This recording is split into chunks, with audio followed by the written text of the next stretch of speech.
Do you not see how great Umar was? How a true man he was? Ibn Masud radiallahu ta'ala anhu, he states in authentic hadith in Tirmidhi, he says, مَا زِلْنَا أَعِزَّةً. We have never ceased to be honored. We have never ceased to be powerful since the Islam of Umar. We have never ceased to be powerful since the Islam of Umar. And it is for this reason why Rasulullah sallallahu alayhi wa sallam had made dua to Allah subhanahu wa ta'ala, oh Allah, please me, make Islam stronger by the Islam of either one of these two people. And he mentioned Umar and he mentioned Abu Jahl. My brothers and sisters in Islam, describe Umar to me. Describe Umar to me. How was Umar? He was a tall man.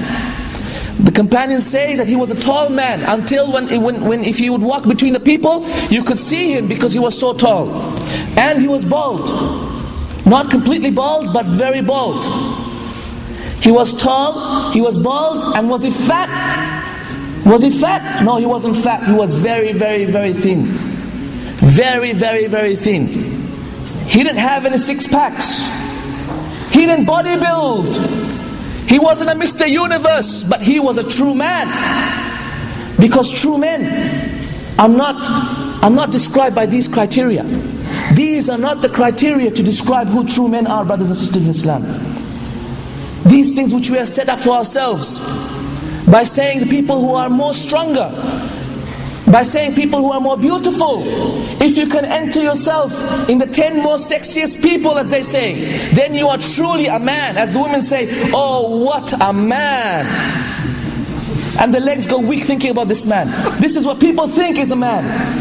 But Umar was none of this. The women would run away when Umar would come. They wouldn't say, oh, what a man. They would run away. Isn't that true? Subhanallah, they would run away. And the shaitan would run away. The Imam al-Mufsideen, the Imam of the fitna causes, shaitan himself would run away and take a different path. Such was Umar, a true man. A true man. And don't you remember how Umar, when he had accepted Islam, what did he do? He had a shower. Then he prayed. Then he went to the Kaaba and he made tawaf. And he said, if there is anyone amongst you, he said in a narration reported by Ibn al-Athir in his book, he mentioned that Umar said, if there is anyone amongst you, if there is anyone amongst you who wants to make his mother cry, who wants to orphan his child, who wants to widow his wife, then let him follow me behind this valley. Follow me if you would, if you dare. This is Umar. My brothers and sisters in Islam, Umar was not strong. He wasn't a superhuman. But what he had is strength of character and strength of iman. And this is true manhood. This is true rujula. This is the rujula that is missing in our ummah. MashaAllah, we have 1 billion people. 500 million men. Where are the true men amongst them? Where are the true men amongst them? Show me, please. I want to see them. Because looking at them is ibadah. Speaking to them is ibadah. Being in their presence is ibadah to Allah. Because truly this religion has not been sent except upon the shoulders of men like Umar and his example. Brothers and sisters in Islam, when Khalid bin Walid, when he was conquering Hira, and this was a town of Hira, when he was conquering Hira and he had circled it and surrounded it. And Hira was one of the most fortified towns ever known at that time. He sent to Abu Bakr at that time, he sent a messenger to Abu Bakr and said, oh Abu Bakr, I need help. He said, I need reinforcements. Guess what Abu Bakr did? Guess what Abu Bakr did? This wise man, he sent only one person. He said one person, and this man, his name was Qaqa ibn Amr at-Tamimi. And there is difference amongst the ulama whether Qaqa was a companion or not. Allah knows best. The most correct opinion is he was not a companion, he was a tabi'i. Allah knows best. As Al-Baghawi mentions in Asad al-Ghaba. Anyhow, in Al-Isaba. We continue. Qaqa ibn Amr at-Tamimi was the only person that Abu Bakr sent to this army. If, my brothers and sisters in Islam, if the greatest general on this earth was sending a risala, a message to his commander-in-chief and saying, I need help, and the only help they sent was one man, what would you say? This guy's lost it. What are you doing? This is madness. You can't win a war with one man. But Abu Bakr said, Naam, I am sending you the equivalent of 1,000 men, he wrote in the message. And he said, the very voice of Qaqa ibn Amr at-Tamimi, the very sawt, his very voice is better than 1,000 men. And another time, when Amr ibn al-As, when he was conquering Egypt, at the time of Umar radiallahu ta'ala anhu, he said, Umar, I need madad, I need help. And so Umar wrote back to him, I am sending you 4,000 men. How many did he send? He sent 4. He sent Miqdad, and he sent Maslama, and he sent Az-Zubair, and he sent Ubayd ibn Samit. These are the 4 men only that he sent. And he wrote in the letter, I am sending you the equivalent of 4,000 men. My brothers and sisters, we're not talking about war, no. This is not what I'm talking about. I am talking about manhood. I'm talking about how can a single man be worth 1,000 men? How is this ever possible?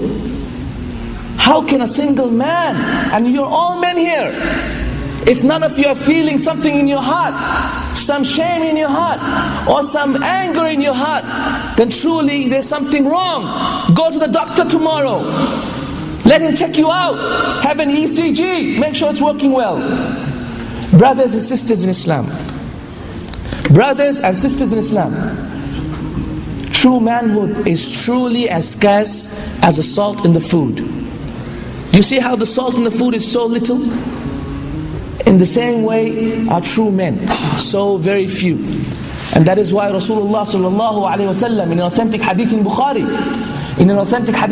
he said, true men are as scarce as the riding camel amongst the hundreds of camels. As you know, the Arabs have camels, and not all of them are suitable for riding. Most of them are suitable for milk and for meat, but only some of them are suitable for riding because most of them are too angry.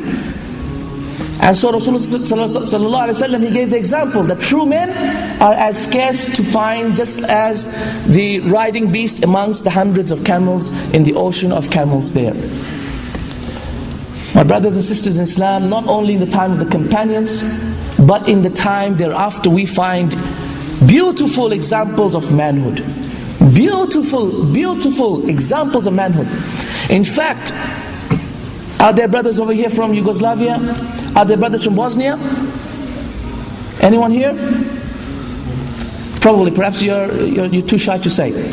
But do you know that you owe your Islam after Allah and after Rasulullah ﷺ to Tariq bin Ziyad?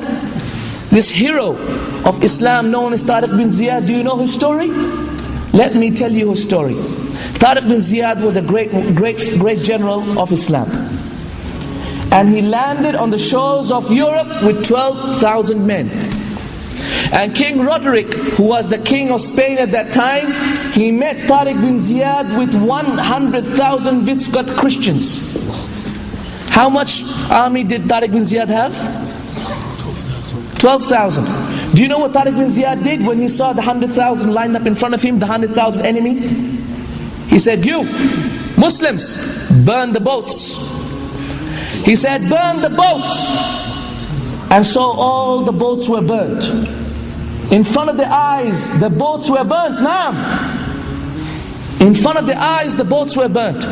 And so he told the people, so oh people, there is either death by drowning, or death by fighting, or victory in front of us. Make your choice.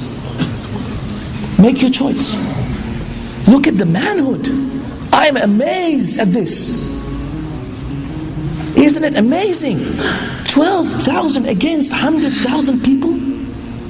That is truly amazing. Truly amazing. What about, and then what happened? Tariq bin Ziyad, alhamdulillah, by the grace of Allah, he defeated them. Took over Spain. took over most of France, took over a lot of Sicily, and spread and went deep into Europe until it took over all those areas that we now call Yugoslavia, Macedonia and others, where there are so many ample Muslims nowadays. Because of this batal, because of this hero and his heroism, and truly understanding that we men have a lot of energy, we men have a lot of potential. Our potential is limitless. Our potential is only limited by our minds. Our potential is only limited by our weak iman. Our potential is only limited by our weak goals. Our potential is only limited by our lack of understanding of the reason why Allah subhanahu wa ta'ala created us. By a lack of understanding of the ability that Allah subhanahu wa ta'ala has given us. Without doubt, brothers and sisters, we can also achieve this. We can also be true men. Nowadays, brothers, when they want to prove their manhood, what do? Slap their women. They hit their women. We hear of wife bashing so much, and they think that this is a sign of manhood. They think that having more muscles and more bumps on your body is a sign of manhood. They think that having more car, or having more, having a nice car and driving around the road fast and having a nice suit and better perfume is a sign of manhood. Rather, it is not a sign of manhood, brothers and sisters in Islam.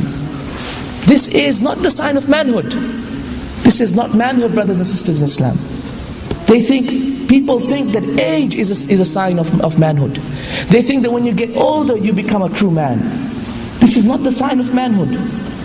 And once, as also been reported by Bukhari in a mu'allaq form, as has been reported that Abdullah ibn Zubair, who was a small boy at the time of Umar. At the time of Umar, in his lifetime, Abdullah ibn Zubair was a small young boy. He was playing with some little boys, and Umar came amongst them. And so the other boys got afraid and they ran away. As you know, people will get afraid when they see Umar. And so the other little boys ran away, whereas Abdullah ibn Zubair stayed in his spot. And he stayed in his spot. The smart aleck, he stayed in his spot. And so Umar went up to him and said, "Hey, why didn't you run away? Why didn't you run away?" And he goes, "Ya Amir al-Mu'mineen, I never did nothing wrong. What did I do? I didn't do anything wrong.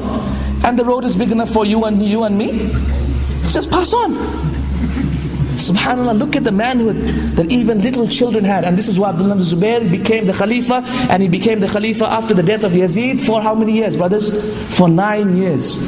A righteous companion becoming the Khalifa after Yazid ibn Muawiyah for 9 years. This was Abdullah ibn Zubair, who was later killed by Hajjaj and others. That is a different story. But SubhanAllah, brothers and sisters in Islam, look at the manhood that these companions had.